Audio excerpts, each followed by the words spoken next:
Foster's Quarantine Corner. Good morning, Cardinals, and welcome to another episode of Mr. Foster's Quarantine Corner. Today is Monday, March 30th. For today's announcements, we're starting our second week of online schooling, so make sure that you're staying up to date with all of your online assignments. Make sure that you're logging into Google Classroom and that you're staying up with your work. Other announcement is that our food service is still providing lunches for our students in Thorpe School District. So if you would like to get lunches for your students, please stop by the south side of the high school outside of the food service doors or one of the other locations around the school district community. The joke of the day is from Lillian in first grade. Where do pencils come from? Pennsylvania. Good one, Lily. That was a real knee slapper.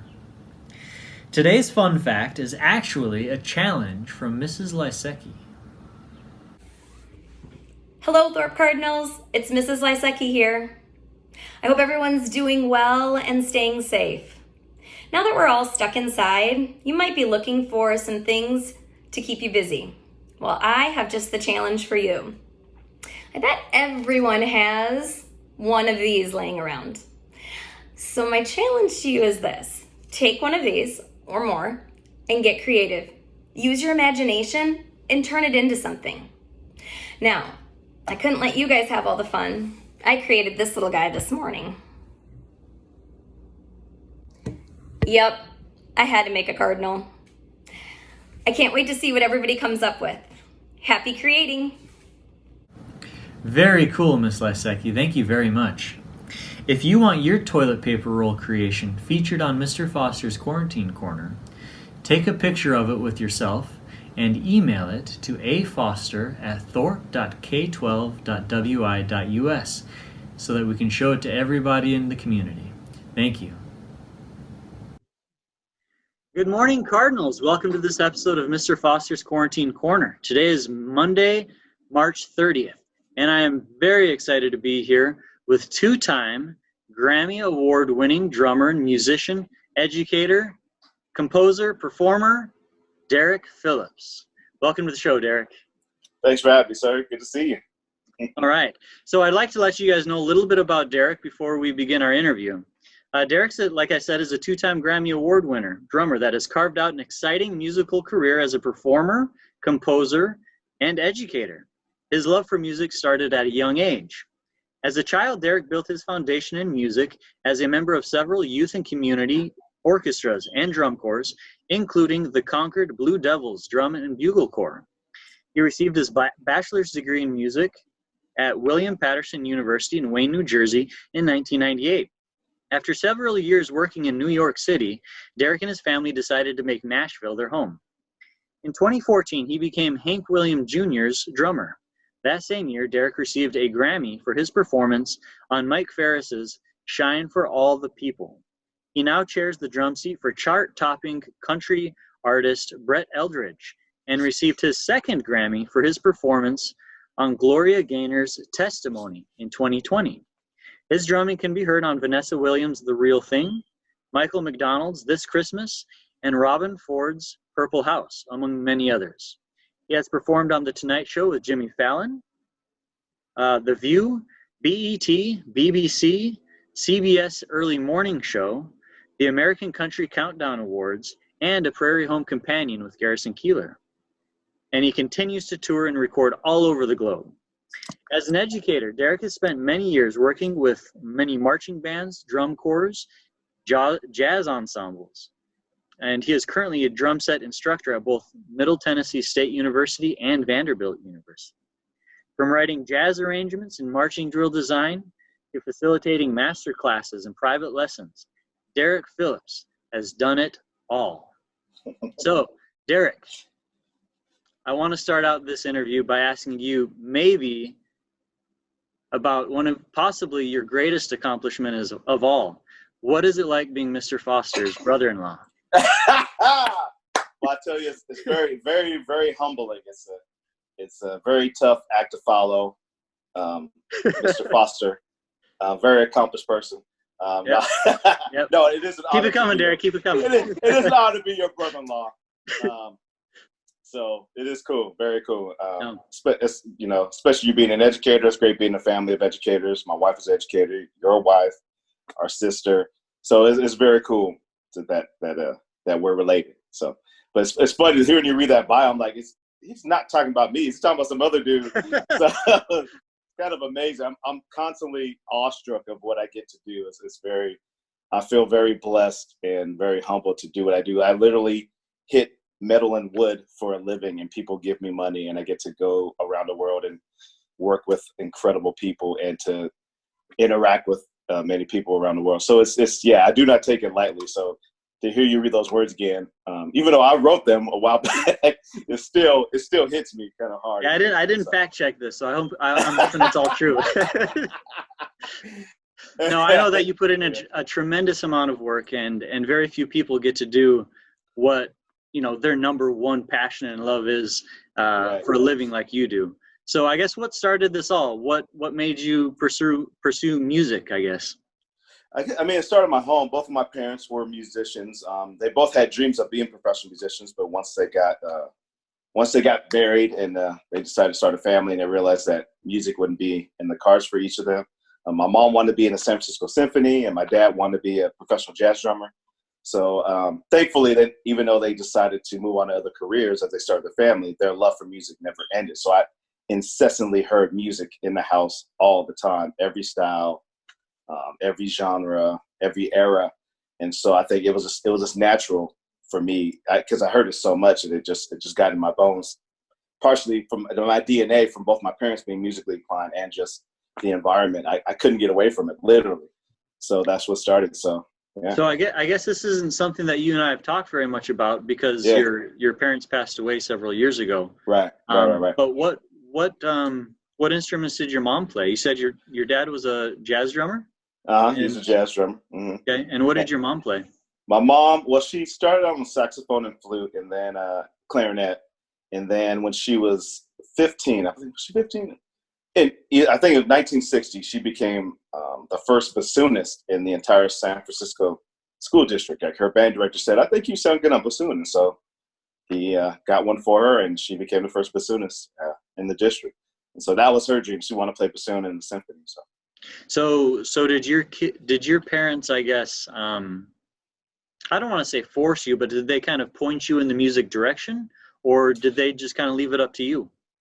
They kind of let me do it. I think I was such a nerd, man. I mean, I listened to it so much. And I mean, I remember some of my early memories as a kid, been 3 or 4 years old. I remember literally pulling out the pots and pans in the kitchen while either my mom or my dad were cooking and making a makeshift drum set. I was beating on the walls. I was beating on the couch. So by the time I was 6, my parents were like, well, maybe we should get them a chance to hit some real drums instead of our couch and our walls. Leave our pans and walls alone. Exactly. We'll cook with these. You go hit those over there. Yeah, so when I was 6 years old, they got me formal private lessons. And the instructor I had was great because he taught me how to read notation at a young age. So as soon as I sat down, he put this book called Syncopation right in front of me. So I got to learn how to read music. And at the end of every lesson, we would jam together. Like either I was on drum set or he would play this really cool, expansive percussion setup.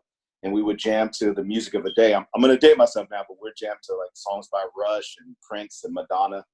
And it was really cool. So that definitely kept the fire going, having a teacher like that really got me excited about music. And also seeing the language of music at the same time. So that fascinated me even at 6 years old, that knowing that what I was seeing on this paper, these black dots on white paper, would translate into the songs that we were playing together. So at what age did you realize, man, I'm good at this. I'm going to be a rock star when I grow up? Maybe a couple of years ago. No, well, I mean, it's funny you said, because I remember in elementary school, like literally writing songs. Probably about 7 or 8 years old, I would write these corny songs about recess or pizza, and I would make these like family album covers. Like no, it's funny. No one else played music in my family anymore, but I would pretend that we would be the next Jackson 5. And so I make these word album covers on line paper. And I think when I started watching the Grammy Awards, I probably was about 10.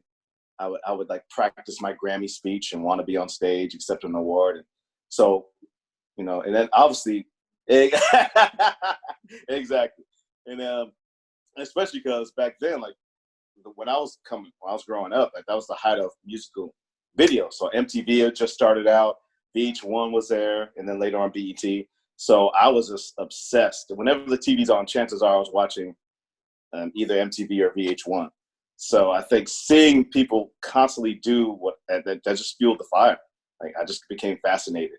I remember one video in particular was the Police, the band The Police, and watching that song Every Breath You Take. And there's one scene where Stuart Copeland, the drummer, is hitting the snare drum, and then as you see the snare drum, obviously it's a circle. It turns into an ashtray, and the stick becomes the cigarette. And I just thought that was the coolest thing ever. And just watching the way he hit the drum made me go. It just literally made me say, "I want to do that." So, yeah. Cool. Yeah. Were drums the only instrument that you were attracted to, or did you learn to play any other instruments, or you're a very musical person. I mean, you've composed music, you've arranged music. Yeah, I mean, you're okay. So, is there any other instrument that you learned? Well, drums is definitely the driving force. They're definitely the initial attraction was to drums instantly. But I remember my dad telling me, because he did read music and couldn't play any other instruments, he really made a big deal about me learning other instruments. And I was definitely drawn to other instruments, and particularly arranging. I had to study piano in college. That was actually for drum majors, people majoring in percussion. We had to minor in piano. So I was actually taking piano lessons on a weekly basis, learning Bach inventions and Bill Evans transcriptions. And so I had to do that. When I remember when my wife and when my whole family lived in New Jersey, we were working at a church, and we were both working with the youth group, and I worked with the youth band. And at the time, we didn't have a bass player. So I got a bass and taught myself how to play bass until I could find another teenager to come in and take that spot. So then I taught him what little I knew on bass. So I have some abilities on bass. After I moved to Nashville a few years ago, I picked up the acoustic guitar just because I wanted to get more into songwriting. So I can play some of those things. I took flute lessons in college just because I wanted to learn a wind instrument. Some jazz flute? Nah, yeah, Ron kind of Burgundy. like Ron Burgundy style, exactly. Exactly. So when can we expect an album of Derrek Phillips on the piano doing some Liszt and? I wish doing more Chopin, yeah, and whatnot. Yeah. I wish I did. What was funny, because when I studied so much in college, I did have a dream of like maybe one day having like a gig in a hotel lobby playing jazz standards and pop tunes by myself, or leading a jazz trio. So, but I was actually pretty good when I was 22, but now that that's 2 decades ago, I'm not nearly as good as I used to be. So yeah. I don't think that's going to happen. All right. Well, I'm not gonna give up hope yet. Thank you. I still got a lot of work to do on these. I still got a lot of practicing to do on these. So yeah. Well, I'm sure you're learning things all the time. Constantly, man. Constantly. So, once you started out in this career, you dedicated yourself to music entirely. And I imagine that it didn't, you didn't become Hank Williams Jr.'s drummer overnight. You didn't become Brett Eldridge's drummer overnight. What was it like getting your feet wet in the industry, and kind of, I don't know if it was a struggle or not, but what was it like as a new drummer in the music industry? Oh, it was definitely a struggle. Thankfully, I had enough time in living in the East Coast to really get acclimated to, I guess, the struggles, as you said, of the music industry. Granted, the majority of the music I played when I lived up in New Jersey, working in New York City, was jazz by and large. It was various degrees of jazz. It was everything from like straight ahead bebop jazz to smooth jazz to avant-garde, free association jazz. So I think playing with so many musicians at a high level, improvised music really helped to prepare me for what it takes to be a drummer. Particularly now that the majority of my music I play is country music, it definitely helps because I think it's harder for me to get sidetracked. I can let go of mistakes quickly. I can move on. I can especially studying particularly classical and jazz music. I developed a high concentration to where I can put the time in needed necessary to be consistent and to give the audience and the artist and the other musicians I'm playing with what they need from me as the drummer. So, I imagine that's contributed to your ability to go out and get different gigs and record with different artists and things like that. You're not just a one-trick pony. You've diversified yourself so you can do that. Definitely. So let's talk about some of those artists and bands that you've played with. You know, in your bio, we mentioned Hank Williams Jr., Brett Eldridge, Vanessa Williams, some other artists. Who are some other artists that are kind of notable to you that you've been recording with or that you've played with? And I guess what are some things that you've learned through working with those people? Oh, definitely. Well, I mean, being in Nashville in particular has definitely been a great asset. But I don't want to discredit people I work with in the East Coast as well. I got to work with phenomenal jazz musicians like Greg Osby, very talented saxophonist, Dave Douglas, very accomplished trumpet player, Charlie Hunter, who's a phenomenal guitarist who plays a hybrid guitar where he actually plays the bass and the guitar at the same time. He's a dear friend. I've known him for about 18 years. I still work with him to this day. I learned a lot because I got to travel the world a lot, particularly there's so many more, but with those three guys, I saw a lot of the world with them.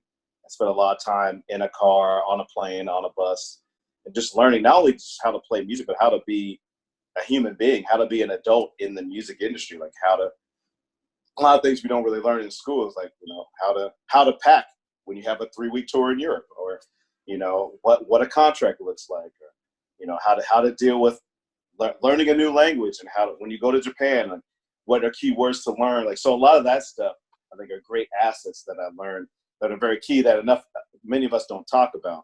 And, but they were crucial in my development, particularly working with those guys and many others. Being here since I moved to Nashville 14 years ago, I've got to play on the Nashville TV soundtrack, which is great. Being studio work is a whole nother world. I don't know if I want to take up too much time with this, but it definitely requires a certain level of concentration because everything you do is documented. I used to be afraid to go into the studio because I was afraid, man, every mistake is there. I was afraid to make a mistake. If I played something I didn't like it, but that was the take that everyone wanted to go with, I had to live with that for the rest of my life. And I mean, even to this day, I'm still listening to recordings like, man, I should have picked a different snare drum, or I should have hit the crash cymbal on that one, or I should have doubled the bass line better, or just little stuff, or I rushed this a little bit. So that's the downside of being recorded, because it's there for life. But there's I've grown to love that pursuit of perfection, of playing the song as best I can from the first take. And so that's I've learned a lot from that, just being a studio musician, of how to take. Let's give you guys some insight. Usually, what happens in a studio element is usually that a band is assembled, and there's sometimes a producer there, and an artist or whoever, a songwriter, will bring a song. And what we'll do is we'll actually listen to the demo of the song. So it's usually just vocals and guitar, or vocals and piano. So there's no drums, no bass, no guitar. And then they put a piece of paper with a bunch of numbers that represent the chord progression of the song. So that's all we have. So I have to come up with the parts. So I'm thinking, okay, so usually it's a lot of sometimes no discussion, but sometimes there's some discussion with the other artists. Or I'll say to the bass player, okay, I'm going to play this kind of part. And so bass player, okay, yeah, I'll come together this way. And or we'll say, okay, or maybe, on that bridge section, maybe the drums should drop out. So I'm going to drop out, and then you guys keep going. Then I'll build back into the next chorus. So it's a lot of that from the time you walk to the mixing room to my drum set. I'm thinking about all those things of how I'm going to make this song as if someone's going to hear it on the radio in a week. So that process has helped me develop so much as a musician. That is really cool insight. It's like you got this big tool chest in your garage, and you got to pick exactly the tool that you need to get, for this song or this part of the song even. That's really cool. Exactly. It's an exciting process. Yeah. All right. It's a lot of fun. Well, I'm gonna. My daughter, both of my daughters would kill me. Who I love dearly. Yeah, they would kill me if I didn't ask you this question. So, which of Brett Eldridge's songs is your favorite one to play? This is a great question. They're huge Brett songs. Oh yeah. I know they love Brett, and I do too. I'm a fan of Brett too. So, I mean, I really love playing all of them. But there's certain songs that there's for different reasons I like them. Like there's one song called Cycles. We don't do that as much this year. We did a lot last year. But the thing I love about playing Cycles, one, it's a very emotional song. So it's a breakup song. So I love the lyrics, and it's a very kind of moody, kind of darker song for Brett. And the way I play the drums on that song in particular is very much more orchestral. So I'm thinking each section has a different part. I'm playing with different kinds of. I'm playing with sticks that look like this. They're not traditional wood sticks. And I'm triggering percussion at the same time while I'm switching different parts. And so just my contribution to the song on the drums is really cool because I really feel like I get to help the song in such a way, and it's not just keeping the groove the whole time. I'm not just Ringo Starr back there the whole time. No offense to Ringo, but it's a very involved in different elements, and I'm using different parts of the drum set throughout each section of the song. So, but I love all the songs. Something I Good At is a fun song just because it has all these stops and starts, and it's kind of tricky. I mean, Beat of the Music is fun because I'm just rocking out, just bashing. He has some new songs that are coming out on his new record that are really cool. And there's one song where I put all these different, actually I have them on these drums now, these dampeners on the drums called drum tortillas that make the drums a little more dead, like they don't ring as much and they're a little bit darker. And it's like a slow song that we do off the new record that I love playing. It's just a really slow 6/8 groove where it's nothing fancy, but it's just I'm just laying down the groove. So that's a fun song to play. Cool. Yeah, but his whole catalog is a lot of fun. But those songs in particular, for each of those different reasons, are fun to play. So. Well, hopefully we'll get to see you and Brett when you guys come to Hodag this summer. I know, man. Excited for that. Postponed. I'm excited for that too. Yeah. All right. Yeah, you'll get to hear some new songs. Yeah, I think we've added 4 new songs from the new album into our current live show. So you'll get to hear some of those. Yeah, I'm excited about this new record. So that's exciting. Yeah. Hopefully things will calm down and we'll get to see you there at Hodag. Yes, sir. Yes, sir. So, yes, indeed. How do you go about developing kind of your own sound? I mean, I assume that you draw some inspiration from other people, other drummers that you admire, but at the end of the day, you're responsible for your own sound, and that's what attracts people to you. Absolutely. That's a great question. And thanks. I got it from another interview that you did. Well, there you go. Well, I mean, it's kind of a common phrase where imitation is the best form of flattery. So I steal a lot of stuff. I mean, and because of how I grew up and who I am, again, grew up in a house where I heard every kind of music growing up, that I just became a sponge. And so I'm fascinated by so many different drummers, so many different genres, so many different approaches to the drum set. So I steal from a lot of stuff, but but I steal from such a unique set of people. I think that's kind of helped me find my own sound. And it's interesting you say that because that was a struggle for me growing up, because particularly when I was in college, I remember just walking around the practice rooms and hearing other drummers practice. I'm like, man, he said he's got his own sound. He doesn't sound like anybody else. And walk down 3 more doors. Oh man, that drummer sounds exactly like he has his own identity. And I felt like I didn't have an identity, because the blessing and the curse is that I could play every style and I can imitate, that I felt like I didn't have my own thing. And so, but I've come to realize that is my own thing, that my ability to kind of be a chameleon, that I can play Afro-Cuban music and pop music, country, and New Orleans jazz, R&B, and hip hop. That's what makes me who I am. So I think so. I was kind of leaned into that. Once I realized that's the secret for me, I've leaned into that. And the commonality I found in all of those musics is that it's about the groove and the feel. So I've prided myself on trying to have a really good groove, really good feel, and really be cognizant of how I'm hitting the drums, how I'm pushing the air through the drums, and not just bashing like a drummer, but trying to be as musical as possible, really serve the song. So those are kind of ways I found how I can have my own identity, is really making the song feel good and playing drum parts that complement and actually help the song, that help the lyrics and help tell the story, rather than just be a good performance on drums. So I found that's my identity. That's a really cool insight. Thanks. It's awesome. Yeah. Well, as good and accomplished a drummer as you are, I feel like you're an even better husband and father.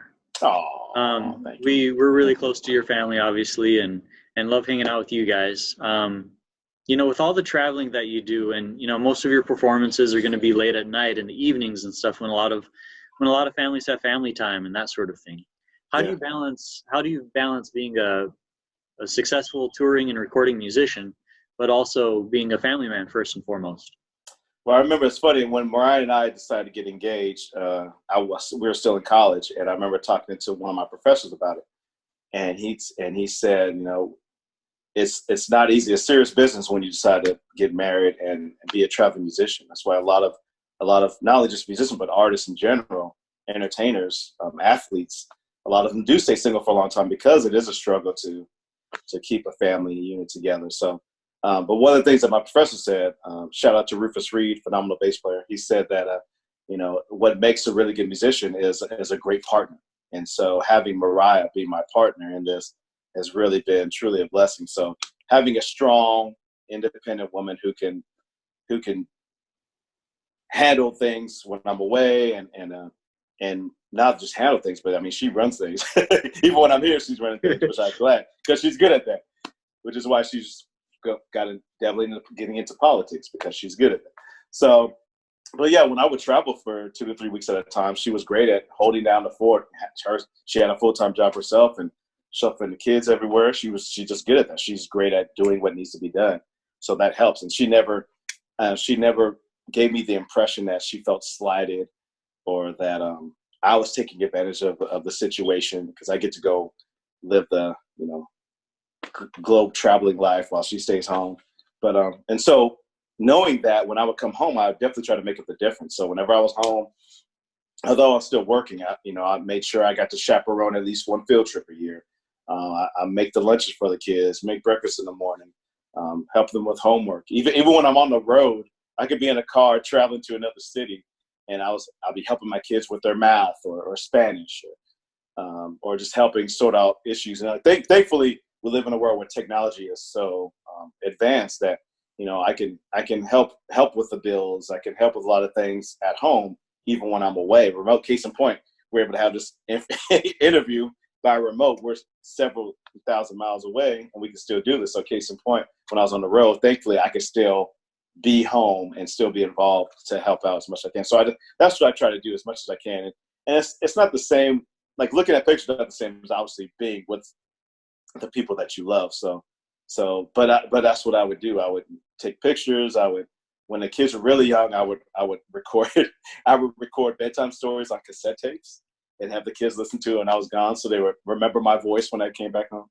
But now, thankfully, with FaceTime, texting, and sending videos back and forth on a smartphone, it definitely makes it a lot easier. And now that I'm in a phase where I'm literally trying to be home more, and thankfully I'm in a situation where I do get to be home more. But still, yeah, it is a struggle. So there's still a lot of coordinating with. I can't be here to pick up Isaiah from soccer practice, so you have to go home with the parent. I have to come pick it up later. So it's a lot of teamwork even outside of the family to keep us on track and still handling the responsibilities we have to. But I always try to make sure. Good support group around you, right? Exactly. I mean, there are some people who have said it takes a village, but it is said there's some truth to that. There's some truth to that. So, I mean, particularly we have a lot of soccer parents that have become close friends because of the constant interaction with getting our kids to places, and theater parents and, rugby parents. So, yeah, it definitely helps. But again, going back to just the family, it helps that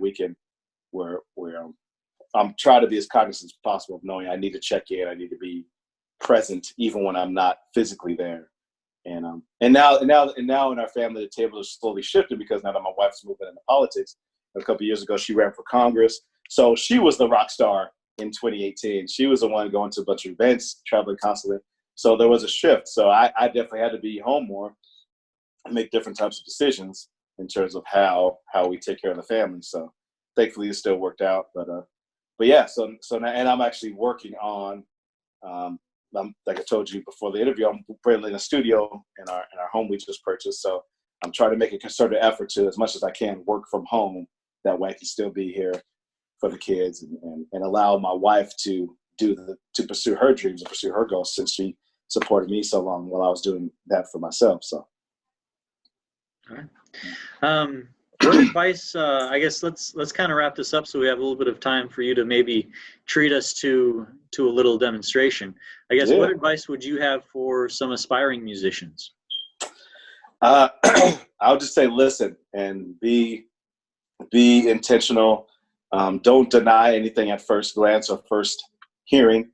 I learned from every type of music, every type of artist, and not only just. Don't just limit yourself to just. You do have to spend a concentrated time just studying music. I remember in college, when I first got to William Patterson, I put away all my music that wasn't jazz, because I was a jazz studies major. So I made a concerted effort that first semester there. I'm just going to listen to jazz and try to absorb every jazz drummer I could. And that's what I did. I didn't listen to any R&B, gospel, rock. I put everything aside and said, let me just spend this 3.5-month, 4-month period really investing and digging in. So I think, one, it takes that really digging in for a while, just really spend your time where you immerse yourself in whatever discipline or genre that you want to pursue. And then also, I take a lot of inspiration from all different types of creativity. So I love movies. I love books and poetry, TV shows. So even when I watch TV shows or movies, I'm not just watching a story.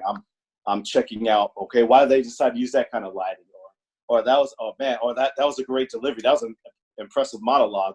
Or why they choose this wardrobe. So, and it definitely translates in what I'm doing. Again, they're making a certain choice in lighting or setting. It's a choice I'm making with which snare drum I'm going to use, or what size bass drum I use, or what part I play on the chorus of a song. So that to me, it all transfers. So I just tell anybody, don't limit yourself to absorbing art in all forms, and seek out older people. I love mentors, and it's funny.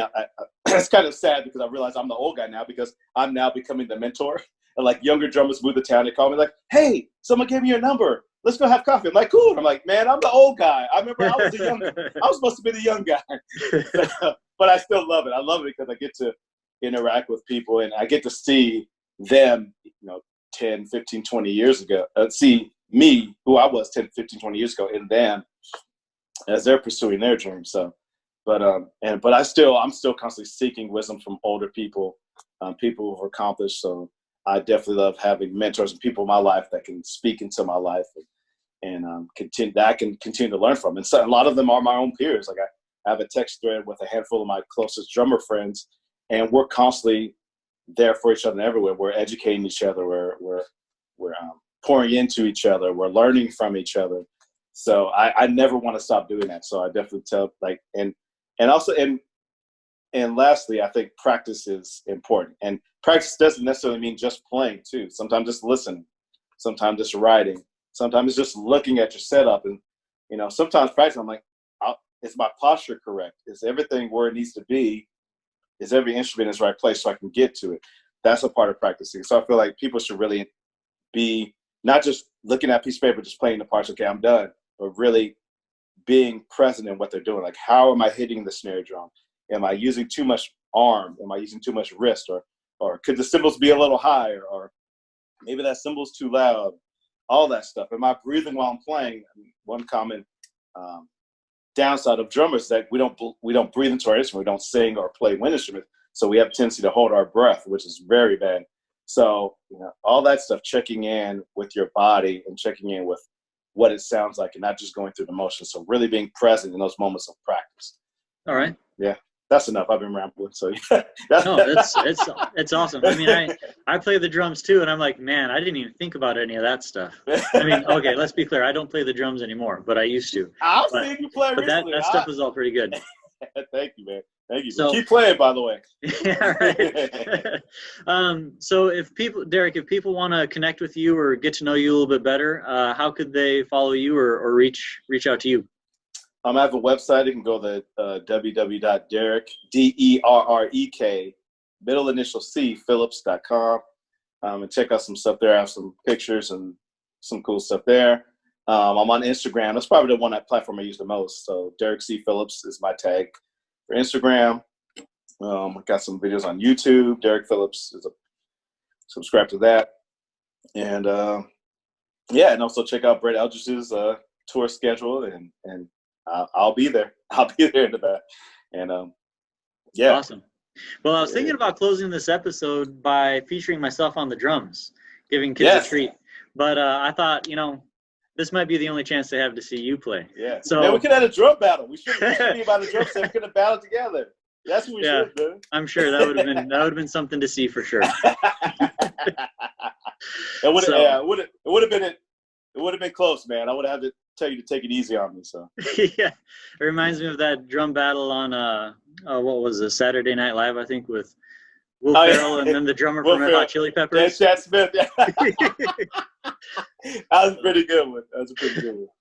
So, well, would you mind giving us a treat and signing off here? Sure. Oh man, you put me on the spot. But this is the part where I get the most nervous. I'm like, what in the world am I going to play? And so I try to be cognizant of sound, so I'm going to use my lighter cajon brushes from Bader. So, all right, let's see.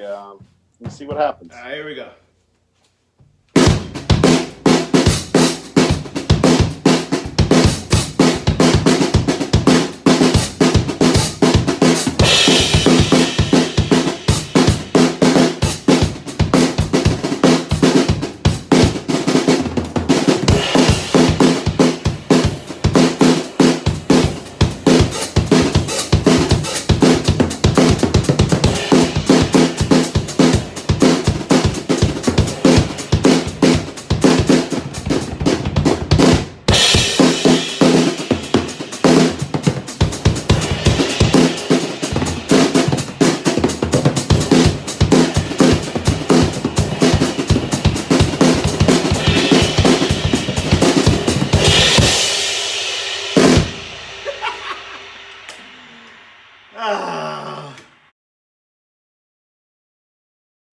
Woo!